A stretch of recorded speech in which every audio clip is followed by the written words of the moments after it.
Welcome to Slash Forward. In this episode, we're going to assess how to beat the traps from Saw 4, aka Jeff's epic adventure. Be sure to hit the like button in support of Jeff's innocent daughter. To start, I'll unpack the storyline to see what we can learn. Let's get to it. We open on a man's hairy body in ultra-high resolution. The coroners provide a modesty towel and get to work on John Kramer's corpse. As they peel back his skull flap and begin the Y incision in brutal detail, we wonder if we're being shown all this just to confirm his death is for sure or because it's a trap. This is clarified when they do find a tape inside his gut, which he had previously snake swallowed because you boys got skills. It's a message to the last man standing, confirming that no one will go untested in the end. A man then wakes up inside a mausoleum, but he doesn't know that because his eyes are sewn shut. He's chained to another man with his mouth similarly sewn. Oh, it's an icebreaker. I've played this before. Freaked out about his moaning roommate, he starts chucking tools at him. We see that the duo has a lock and key situation going on here, but our sightless beast starts playing tug-of-war, releasing the go pin from the central machine, causing it to start reeling them in. Naturally, matters of this nature are solved via combat, so when Mouth starts trying to get his partner focused in on the task, he ends up squirting for it. With all bets now off, he viciously takes the key, makes his bro pay for his obstinance, and then unlocks his collar. Hard transition to a SWAT team penetrating a classic Jigsaw-style environment. Having learned a few lessons along the way, they check everything carefully and send in the bomb robot first. It slides on in there and stretches its neck, bringing Carrie's corpse into view, which sends Rig in recklessly, as he's eager to begin the mourning process. He thought she may still be alive, and realizes now that this was silly. He and Hoffman then get deep about what it all means. On his way out, Hoffman then meets Agents Perez and Strom. Turns out, Carrie was their liaison. Their last message from her was a clue. Open the door, you will find me.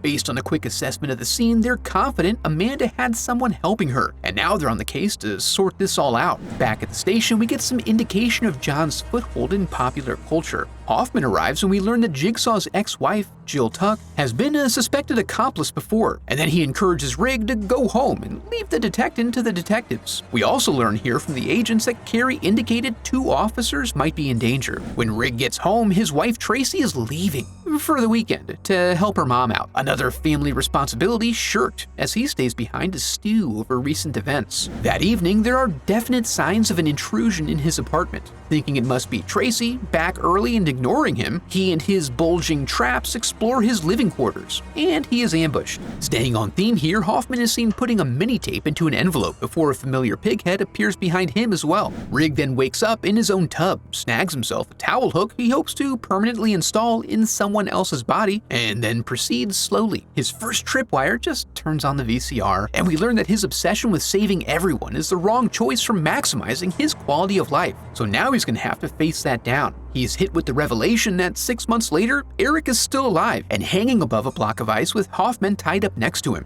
Rig's gonna have to learn to let go to truly save them, whatever that means. Then he hits another tripwire, and this one just sets off his global timer. After that, he proceeds through a hall of photos to find a victim in a chair. The adjacent TV turns on, sans tripwire, and tells him he can win this one by walking away. Instead, he removes the costume, which triggers a tripwire, setting the industrial gearworks into motion and pulling the victim's hair into the machine. With no cutting implements available in one drawer, he opts to shoot the machine into submission. This only works a little, and as the gears turn, numbers begin to reveal themselves. At the precinct, they get back a set of prints from Carrie's crime scene, and they're a match to Rig, sending them all toward his apartment, where he managed to acquire the combination and release poor Brenda with only a partial scalping. He goes to get her a comb and mirror to see if she can style around her new hairline, and returns to her stabbing at him with a knife. He roughs her up a bit just to get her to stop. He checks her tape to learn her game was to kill him to avoid prison for some unspecified crime. He then finds keys of 2 varieties before heading out the door. Circling around, Eric and Hoffman wake up as the heat lamps come on, and we flash back to see that after his altercation with Amanda, Eric was put in a cell and fed like a dog to keep him alive all this time. Back at Rig's place, they find Brenda taking a nap on the floor, and as indicated by Carrie's tip, they find pictures of 2 officers, likely in trouble as Hoffman is not answering his phone. They wonder if Rig is a victim or accomplice, and then Strom notices without even looking that there's a picture that doesn't fit the others. This tips them off that it may be time to go visit old Jill Tuck to see what she's been up to. They get her in the room where she plays Perez like a fiddle, making her seem not innocent. Meanwhile, as Eric slides around on the ice, working on his abduction muscles, a mysterious man enters the room and saddles up to the monitor bay, and just in time to watch as Rig arrives at a seedy motel that matches one of his keys. In the room, he finds a box that enlists him to become the pigman and put the front desk worker into his own test, which he must then solve on his own. This proves to be undifficult, as Rig just lures away his dog to distract him momentarily and then draws down on him. In interrogation, we learn that, as a younger couple, the pair was engaged in the purchase of several large buildings for their various business endeavors. One was a rehabilitation clinic Jill ran.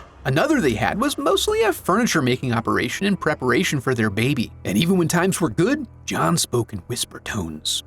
You don't want to do that. Snapping back to now, the pair proceeds into the next room, which is decorated in a rather provocative manner. There are photos of torture strewn about, which are the fruits of Ivan's labors. Rig's only job is to force him onto the bed so he may begin his test. As a pervert voyeur, he's being given 60 seconds to press a button that will either eliminate his eyes or his limbs. While Ivan screams his way through this, a clue causes Rig to think back to his early days as a beat cop, a job title he takes literally when matters of child abuse are afoot. Back at the interrogation, we learn that John liked to have everything planned out just so, even down to aligning the conception of his child with the Chinese zodiac. Oh, he's one of those kinds of guys. Late one night, Cecil returns at closing for his jacket and then forces his way in to get at them drugs. In his haste to escape, he inflicts mortal trauma. John is unable to do anything, taking away a huge lesson from this period of his life. You can't help them. They have to help themselves. But the questioning is interrupted by an alert to the newest crime scene. Strom starts to connect some dots here, believing that Rig is in the process of being recruited. The room was rented under the name Art Blank, an attorney who owns several properties. The first address they acquire happens to be not too far away. When they get there, they find some folders and a camera, which implies... Where are the two Jigsaw targets? Back at the Jigsaw command post, Hoffman decides to call it quits and tries jumping off the ice block. This reveals that the platform is balanced by his position, putting Hoffman at risk of electrocution. We also find out here that the helper is a recent acquaintance of ours. He was also the attorney for the child-abusing father. He came for blood, but Hoffman already covered Rig by signing a statement alleging the father took the first swing. We'll come back to you. And since Eric can't remember if he ever said anything that might be relevant to the situation, he agrees to behave himself. Following the prior clue, Rig arrives at the now derelict building where it all started for him and follows the indicators. He finds the mother-father duo from his flashbacks strung up with an arrow holding them together. When she wakes up, we learn she was offered the chance to finally cut herself loose from her loser husband. Pulling out the arrows would be agonizing for her, but would result in him bleeding out. She wastes no time calling forth the Eye of the Tiger, but ends up passing out at the last one. Rig is not to interfere here unless she learned her lesson sufficiently. As he examines the area, he finds a picture of his wife with a G on it in a font that's been popping up throughout the day. So he hands off the key and hits the fire alarm for her on the way out. As the FBI examines the scene, they learn that Art Blank was the attorney for all the victims they've come across so far, as well as Jill. Then they get word that one of Art's other addresses is a building co-owned by him and Jill, and it's right where they are right now. They sneak around and find Billy with a message. It warns Perez that her partner will kill an innocent man, so proceed with caution. And then it playfully blasts her in the face, taking her out of the game, but not before she hands off a key to Strom.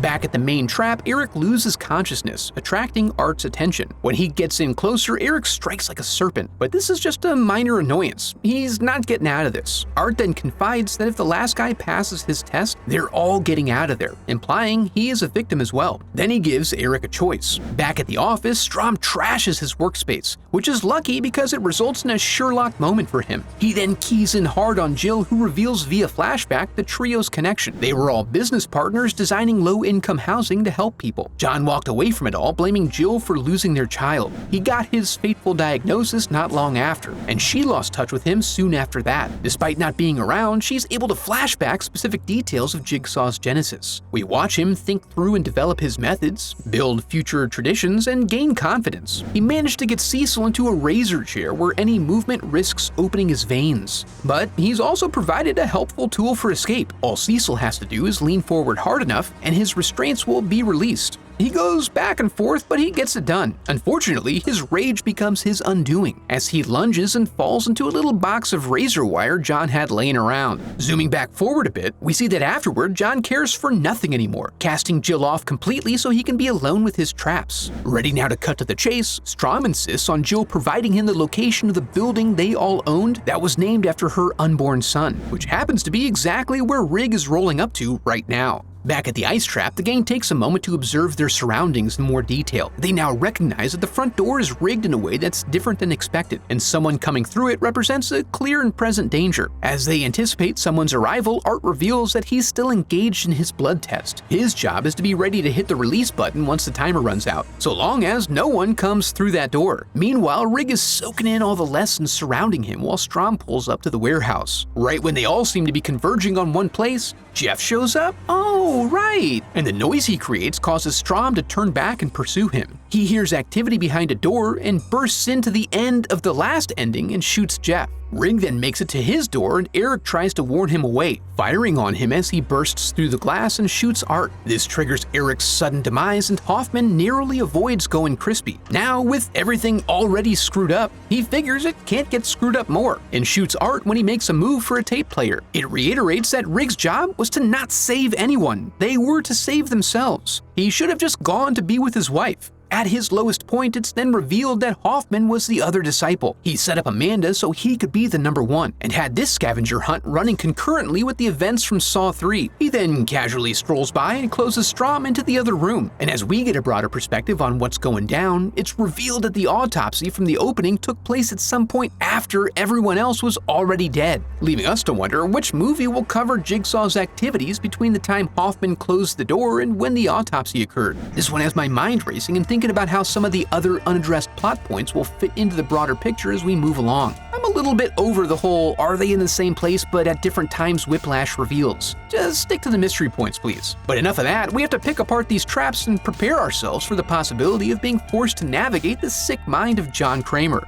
To start, we have to lay down some general rules and assumptions. In this installment, we're following someone else who's gallivanting about town inserting himself into other people's tests. His test was to do nothing, but it's not clear if this was always an option or not, or what could have been done otherwise. So we may have to look at some of these from the perspective of whether they were beatable on their own, or if they required Rig's presence. We'll also have to mess around a little bit with consideration for the perspective of other parties involved and what their motivations may be, because there's a lot of messy randomness in the way these traps were all connected. There are two tests that lie outside of Riggs's trials, so we'll look at those first, starting with the opening mausoleum tug-of-war. It's very unfortunate that Art succeeded here against this other guy who did something, but we're not sure what, only to be dragged back in again to be the showrunner for the festivities that unfold. But at least he was able to rack up one last dub, which is not something granted to everyone. This trap falls into the inelegant category. It appears designed solely for the purpose of creating a Thunderdome-like atmosphere.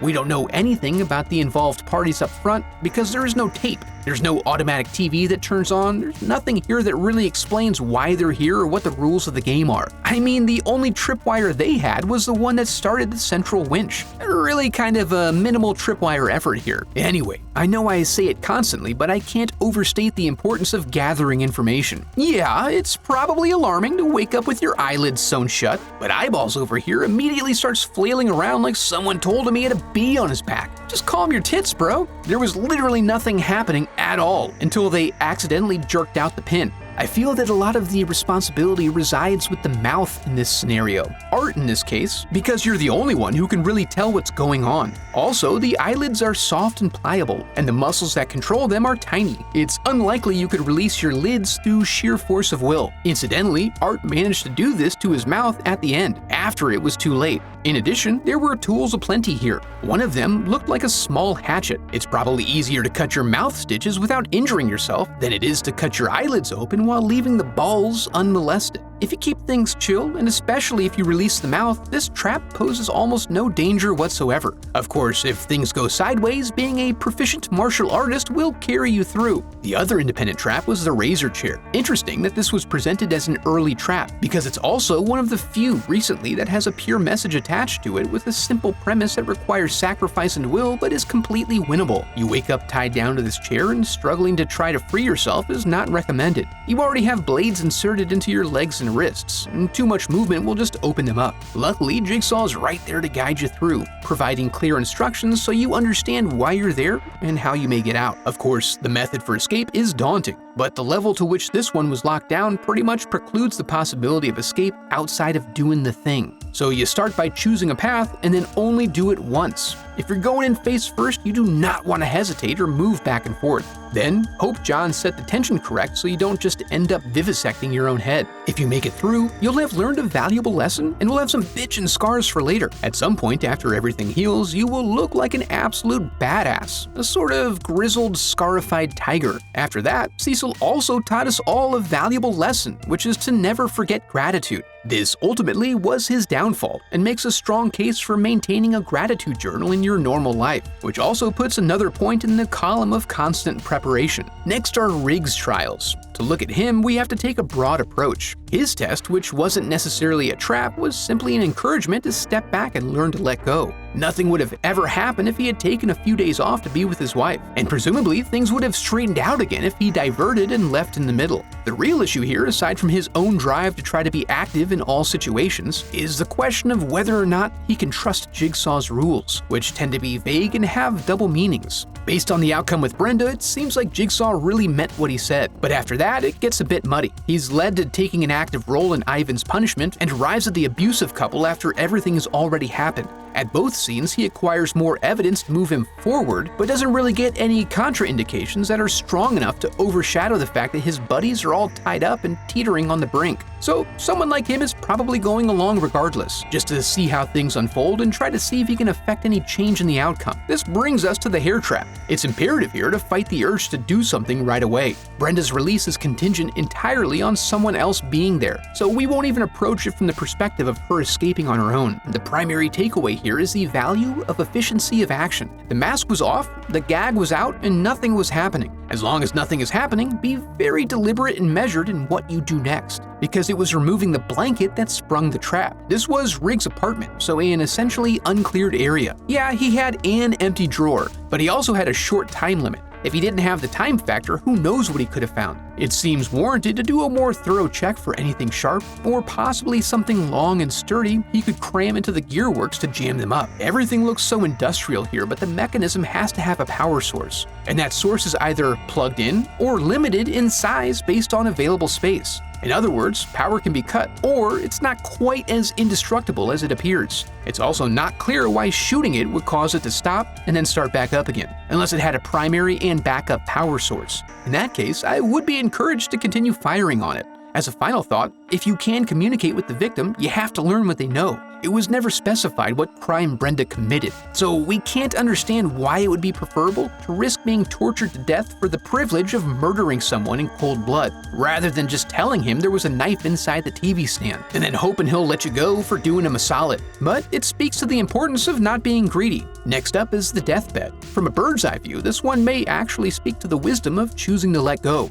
As far as we're aware, Art was just keeping an eye on things and making sure no one came in before the timer ran out. If Rigg had never showed up at the motel, there would conceivably be no punishment. It could be he learned his lesson. It could also be that he never figured out the clue or got into an accident along the way. But once he got there, he was on camera and had little choice but to play along. Actually, in the grand scheme of things, I'm not totally sure this played much of a part at all, other than that it provided another clue and gave a chance for Rigg to see things from a new perspective. The trap itself seemed unwinnable, although that's not clear. Ivan was told to choose eyes or lens, and he went for the eyes. But when he pressed the second button, it took off his lens. It was never clarified how to get that second eye lever to drop, but given his background and history, this may have just been a murder device with no conceivable way out. Again, tight timer, fully restrained individual, and just by stepping into it, Rigg potentially put everyone else's life at risk if he chose to try to save this turd, which, incidentally, also calls into question his general philosophy. If he thought his wife may be in trouble, or his two work buddies, how does he determine who to blindly charge in and save? Not only can he not necessarily always save everyone, but saving some may risk the well-being of others. Oh crap, my thought process is beginning to align with that of a serial killer. In addition, by this point, time is running out and things are moving so quickly, there is no real consideration for examining the traps anymore. Everything is loud and hot and close, and we arrive at the arrow joining after it's already over with. He's encouraged to make sure she learned her lesson before letting her go, but the concept of sufficient learning is so subjective. Regardless, he doesn't actually let her go. He leaves that to others, and she is let go with no trouble. There's no real contrivance here to make it a part of the ongoing game, other than the connection between the victims and other players. Switching to the perspective of helping yourself if ensnared, she had the right idea even if there was no discernible means of her escaping after pulling out the arrows. Unless the arrows themselves could be used to release her from her restraints in some way. It's not clear because, again, this trap had very minimal setup, although it does speak to the agony of drawing a metal object slowly through your flesh, which we discussed in our analysis of Saw 3. Finally, we come to the big daddy of this installment, the ice scale. Now, to approach this one, we have to strip away all pretense provided by the movie. I mean, what is this shit? Art has some sort of back contraption, putting him at risk of getting his neck pinched if he presses the release button before the timer goes off. Hoffman is in on it and in no real danger of being electrocuted, and Riggs' lesson is they were supposed to save themselves? What were the rules or options, and what was being learned here? There was literally nothing to do but wait out the timer. And when given the choice, Eric took the shot he was supposed to take and got his head squished. It's set up as a hard lesson for Rig regardless of Eric's action, and is designed for death. Without knowing more about Art's contraption for ensuring compliance, it's pretty hard to assess how he could have done more or if he had the time or enough leash to go find alternatives out in the real world. So what's the final verdict? If you're like me, everything would have run fairly smoothly on the back end of this trial. I would have been on the back of an ambulance to be treated for knife wounds subsequent to Brenda's release. Given the information we have available, it seems everything was poised to kill Rig, knowing he wouldn't be able to let it ride. If he did, I imagine them getting released at the end and just sort of awkwardly standing around for a bit before saying their farewells and heading home for a nice hot shower. Before we go, I'd like to give a huge thanks to my donors memorialized in the Hall of Headshots.